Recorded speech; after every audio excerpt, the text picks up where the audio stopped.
जिवंत देव, जो पवित्र प्रभू येशू ख्रिस्त याच्या नावाला धन्यवाद देऊ. प्रियानो, सकाळच्या प्रार्थनेमध्ये आपल्या सर्वांचं स्वागत आहे. आपण सुरुवातीची प्रार्थना करू आणि देवाच्या नावाला धन्यवाद देऊ. हालेलुया, स्तुती, धन्यवाद येशू देव बापा. पुन्हा एकदा ह्या सकाळच्या समय आम्ही तुझ्या पवित्र चरणाजवळ येतो. प्रिय प्रभू येशू, आजची सकाळची प्रार्थना तुझ्या पवित्र सामर्थ्यामध्ये तो आशीर्वादित कर.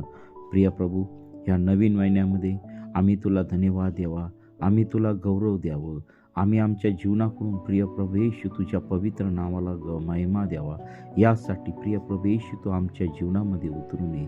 प्रिय प्रभू येशू, आमच्या जीवनामधील सर्व निंदा, आमच्या जीवनातील सर्व विरोध, या सर्व तुला न आवडणाऱ्या गोष्टी आमच्या जीवनातून तू काढून टाक. सर्व घाणेरडे पाप तुझ्या पवित्र सामर्थ्याने तू काढून टाक. प्रिय प्रभू येशू, ह्या भूतलावरती आम्ही जीवन जगत असताना प्रभू तू आमचा सहाय्य करता हो, आमचा मार्गदर्शन करता तू हो. आमच्या प्रत्येक कामामध्ये तू आम्हाला सहाय्य कर. आमच्या प्रत्येक जीवनाच्या गोष्टींमध्ये प्रिय प्रभू येशू तू आम्हाला आशीर्वादित कर आणि तुझ्या नावाचं गौरव दे. प्रिय प्रभू येशू, सर्व तुझ्या प्रजेला तुझ्या पवित्र सामर्थ्याने तू आशीर्वादित कर. प्रभू, आज येणारं वचन तुझ्या पवित्र सामर्थ्याने तू आशीर्वादित कर. ऐकणाऱ्या प्रत्येक व्यक्तीचा ताबा तू घे. प्रभू, ऐकणाऱ्या प्रत्येक व्यक्तीला तुझ्या पवित्र सामर्थ्याचा तू स्पर्श कर. प्रिय प्रभू येशू, जे आजारी आहे त्यांना तू आपल्या खेळलेल्या हाताचा तू स्पर्श कर आणि तुझ्या नावाचं गौरव होते. पित्या परमेश्वरा, हे देवापा, या वचनाद्वारे तू अनेक लोकांशी तू बोल आणि तुझं गौरव दे. ही प्रार्थना येशूच्या नावाने मागतो म्हणून तो एक आमेन. प्रियांनो, आजच्या मननासाठी आपण काढणार आहोत पहिले शमूएल याचा 16वा अध्याय आणि 14 पासून पुढे आपण पाहणार आहोत. प्रियांनो, ह्या ठिकाणी आपण पाहिलेलं आहे की शाऊल राजाने परमेश्वराची आज्ञा मोडली आणि त्यामुळे काय झालेले आहे की देवाचा आत्मा त्याला सोडून गेलेला आम्हाला ह्या ठिकाणी दिसत आहे. प्रियांनो, आपल्या देखील जीवनामध्ये असं होतं, ज्या वेळेस आम्ही परमेश्वरापासून दूर जातो, ज्या वेळेस आम्ही देवाची सहभागिता तोडतो, त्या वेळेस आमच्या देखील जीवनामध्ये दुरात्मा येऊन आम्हाला त्रास देत असतो. प्रियांनो, प्रभू येशू ख्रिस्ताद्वारे आम्हाला एकदाच तारण आहे, एकदाच जीवन आहे आणि सर्व गोष्टी तो आमच्या सर्व पापांची क्षमा करतो आणि प्रियांनो तो आपल्याला जवळ घेतो. पण जर आम्ही ते तारण गमावलं तर आमच्या जीवनामध्ये काय परिस्थिती होणार आहे, अतिशय भयानक परिस्थिती होणार आहे. आणि तीच परिस्थिती आम्ही आज ह्या शाऊल राजाच्या जीवनामध्ये आपण पाहणार आहोत. मग पहा, पहिले शमूएल याचा 16वा अध्याय 14 वचन आम्हाला सांगतं की इकडे परमेश्वराचा आत्मा शाऊला सोडून गेला आणि परमेश्वराकडून एक दुरात्मा त्यास बाधा करू लागला. पहा, जेव्हा आम्ही देवाची आज्ञा पाळत नाही, आम्ही देवाच्या सांगण्यानुसार चालत नाही, त्यावेळेस बघा ह्या ठिकाणी देवाचं वचन आम्हाला स्पष्टपणे सांगतं की परमेश्वराचा आत्मा शाऊला सोडून गेला आणि परमेश्वराकडून एक दुरात्मा त्यास बाधा करू लागला. तेव्हा शाऊलाच्या सेवकांनी त्यास म्हटले, पहा, देवाकडील एक दुरात्मा आपणाला बाधा करीत आहे, तर तंतुवाद्य वाजवण्यात निपुण असा मनुष्य शोधून आणण्याची स्वामींनी आपल्या तैनाती सेवकास आज्ञा द्यावी. असे केल्यास देवाकडील दुरात्म्याची आपणाला बाधा होईल, तेव्हा तो आपल्या हाताने वाद्य वाजवील व आपणाला बरे वाटेल. यावरून शाऊल आपल्या सेवकास म्हणाला, एक उत्तम वाद्य वाजवणारा पाहून त्याला मजकडे घेऊन या. तेव्हा एक तरुण सेवकाने उत्तर दिले, पहा, मी बेथलेहमकर इशा याचा एक पुत्र पाहिला आहे. तो वादन कलेत निपुण असून प्रबळ व युद्धकुशल वीर आहे. तसाच तो चांगला वक्ता असून रूपवान आहे आणि परमेश्वर त्याच्या बरोबर आहे. हे ऐकून शाऊलाने जासूस पाठवून इशायाला निरोप केला की तुझा पुत्र दावी शेरडे मेंढे राखीत आहे, त्याला मजकडे पाठवून दे. पहा, ह्या ठिकाणी आम्हाला बघायला भेटत आहे की जेव्हा हा दुरात्मा येऊन शाऊलाला त्रास देत होता, त्याचं जीवन अस्वस्थ होत होता, त्याला झोप लागत नव्हती, त्याला काय करावं हे कळत नव्हतं, तीच परिस्थिती आज आपल्या सर्व लोकांच्या जीवनामध्ये आहे. प्रभूला जाणत आहे, प्रभूवरती विश्वास ठेवत आहे, परंतु जेव्हा ते अंतःकरणापासून परमेश्वराला जीवन समर्पित करत नाही, देवाच्या विरुद्ध वागतात, पापामध्ये जीवन जगतात, त्यावेळेस प्रियांनो अशा लोकांची परिस्थिती आम्हाला त्या ठिकाणी दिसते. आणि पहा, या ठिकाणी दुष्ट येऊन आपलं जीवन भयानक परिस्थिती करून टाकत आहे. प्रियांनो, जर आम्ही देवाच्या विरोधात जातो जाणून बुजून, तर प्रियांनो ह्या ठिकाणी आम्हाला दुसरा कोणाला दोष देता येत नाही, कारण आमचं वागणं, आमचं चालणं हे परमेश्वराला आवडत नाही. आणि मग पहा, ह्या ठिकाणी त्याच्या दासांनी सांगितलेले, त्याच्या सेवकांनी सांगितले की या ठिकाणी एक आपल्या बेथलेहममध्ये एक इशाईचा मुलगा आहे, त्याचं नाव दावीद आहे, त्याच्यावरती देवाचा अभिषेक आहे, तो सर्व गोष्टींनी निपुण असा व्यक्ती आहे, त्याच्यावरती देवाचा अभिषेक आहे आणि तो वाद्य वाजवण्यात चांगला प्रबळ आहे, प्रवीण आहे.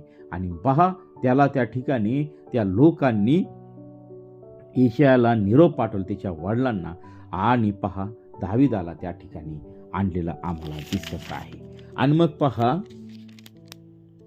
भाकरीनी लागलेले गाढव, द्राक्षरसाचा एक बुधला, एक करडू घेऊन आपला पुत्र दाविदाच्या हस्ते शाऊलाकडे पाठवले. दावीद शाऊलाकडे जाऊन त्याच्या सेवेत हजर राहू लागला. शाऊल त्याचवर फार प्रेम करू लागला व तो त्याचा शस्त्रवाहक झाला. शाऊलाने इशायास सांगून पाठवले की दाविदास माझ्या तैनातीस राहू दे, कारण माझी त्याचवर मर्जी बसली आहे. जेव्हा जेव्हा देवाकडील दुरात्म्याची शाऊलास बाधा होई, तेव्हा तेव्हा दावीद वीणा वाजून आपल्या हाताने वाजवीत असे. मग शाऊलास चैन पडून बरे वाटत असे व तो दुरात्मा त्याला सोडून जात असे.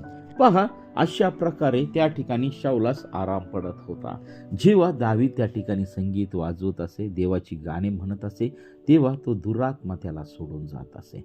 पहा, ह्या ठिकाणी परमेश्वर जाणून बुजून आम्हाला बघा, जेव्हा आम्ही देवाच्या विरोधात चालतो तेव्हा परमेश्वर देव आम्हाला सोडून जातो आणि मग त्या ठिकाणी दुरात्मे येऊन आम्हाला त्रास देत असतात.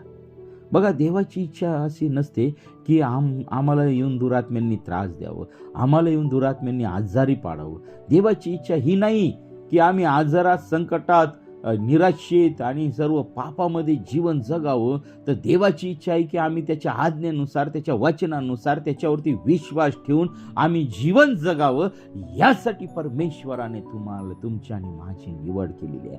आता ह्या ठिकाणी जर आम्ही पाहिलं तर शाऊलाला इस्रायलाचा राजा केलेला आहे. गाढव शोधायला तो गेला होता, परंतु देवाने त्याला इस्रायलाचा पहिला राजा त्या ठिकाणी केलेला आहे. आणि नुसता राजा केला नाही, तर त्याच्यावरती परमेश्वराचा अभिषेक देखील होता.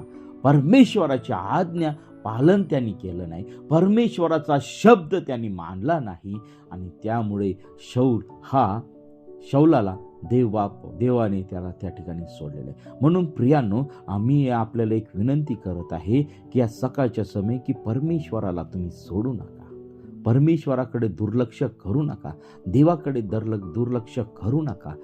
प्रार्थनेत राहा, वचन वाचा, त्याच्या वचनानुसार जीवन जगा. ते वचन आपल्या जीवनामध्ये घोषित करा, ते वचन वाचा आणि त्याप्रमाणे वागण्याचा प्रयत्न करा. ते वचन प्रॅक्टिकली आपल्या जीवनामध्ये उतरवलं पाहिजे. जसं वचन सांगतं त्याप्रमाणे आम्ही आमच्या जीवनामध्ये केलं पाहिजे. होय प्रियांनो, त्याशिवाय तुम्ही आणि तुमचा परिवार आशीर्वादित होणार नाही. अनेक लोक आज आम्ही जगामध्ये पाहत आहोत, अनेक लोक त्रासात आहे, अनेक लोक पीडित आहे, अनेक लोक आजारी आहे. त्याचं कारण हेच आहे की आम्ही परमेश्वराच्या विरोधात जातो, परमेश्वराचा शब्द मानत नाही आणि त्यामुळे या सर्व दुष्ट कृती आमच्यावरती हल्ला करतात, हल्ला करतात आणि आम्ही आजारी पडून आम्ही देवापासून दूर जात आहोत. म्हणून प्रियांनो, या सर्व गोष्टीपासून दूर राहायचं असेल तर आज आम्ही ठरवलं पाहिजे आमच्या जीवनामध्ये की परमेश्वराची शब्द आम्ही मानला पाहिजे. आणि जेव्हा आम्हाला दुरात्मे येऊन पीडा देतात त्यावेळेस आम्हाला अस्वस्थ वाटतं, आम्हाला वचन वाचू वाटत नाही, आम्हाला त्याची प्रार्थना करू वाटत नाही आणि मग हेच आमचं डिव्होशन आहे. आम्ही देवाची सहभागिता घेत नाही, आम्ही प्रार्थनेला जात नाही, आम्हाला देवाचे लोक आवडत नाही, आम्हाला फक्त जगातल्या गोष्टींविषयी आम्हाला प्रेम जास्त वाटतं. परंतु प्रियांनो, तुम्ही हा एक विचार केला नाही की परमेश्वराने जे जीवन आम्हाला दिलेलं आहे ते छोटंसं जीवन आहे, परंतु या छोट्याशा जीवनामध्ये आम्हाला आमच्या जीवनाकडून परमेश्वराला धन्यवाद दिला पाहिजे, परमेश्वराला महिमा दिला पाहिजे, परमेश्वराचं गौरव आमच्या जीवनामध्ये आम्ही केलं पाहिजे. आणि पहा, आम्हाला त्या परमेश्वराची सेवा आम्हाला करायची आहे. तर चला प्रियांनो, या सकाळच्या समय परमेश्वर देव तुम्हाला बोलवत आहे आणि त्याला मान महिमा आपण त्याला देऊया, त्याला धन्यवाद देऊया आणि त्याला उंच करूया. आणि पहा, परमेश्वर देव आमच्या संती आहे याचा अनुभव आम्ही घेतला पाहिजे. जे लोक परमेश्वरापासून दूर आहे, जे लोक देवाला मानत नाही, जे लोक देवाचं वचन पाळत नाही, फक्त नावाचे ख्रिस्ती आहेत, फक्त नावाचा शिक्का त्यांच्यावरती पडलेला आहे, परंतु ते देवाला जाणत नाही, परमेश्वराची ओळख नाही, प्रभूची ओळख नाही, अशा लोकांना आज माझी विनंती आहे की प्रियांनो, शौलासारखं जीवन करू नका. कारण शौलासारखं जीवन हे आम्हाला अधोलोकाकडे नेणारं असं जीवन आहे. आम्हाला जीवन कसं करायचंय? दाविदासारखं, अभिषिक्तासारखं आणि परमेश्वराच्या सदैव संगतीत राहून त्या देवाला आम्ही उंच केलं पाहिजे. तर चला आपण प्रार्थना करूया आणि देवाच्या नावाला धन्यवाद देऊया. हालेलुया, स्तुती, धन्यवाद येशू दे बापा. पुन्हा एकदा आम्ही तुझ्या पवित्र चरणाजवळ येत आहोत. प्रभातचा दिवस तो आमच्यासाठी तो आशीर्वादाचा तू कर. सर्व दुखणं, सर्व संकट, सर्व कामकाज आम्ही तुझ्या पवित्र चरणाजवळ समर्पित करतो. आमच्या जीवनातील सर्व भयानक आजार, भयानक गोष्टी तुझ्या पवित्र सामर्थ्याने तू काढून टाक. सर्व आजार प्रभू येशूच्या नावामध्ये शापित करत आहे. प्रभू, सर्व अंधकाराची सत्ता नासूर येशूच्या नावामध्ये काढून टाक. हो प्रिय प्रभू येशू, आजचे सर्व कामकाज तू आशीर्वादित कर. आमचा प्रवास तू आशीर्वादित कर. प्रिय प्रभू येशू, आम्ही ज्या ज्या ठिकाणी जाऊ ते ठिकाण तू आशीर्वादित कर.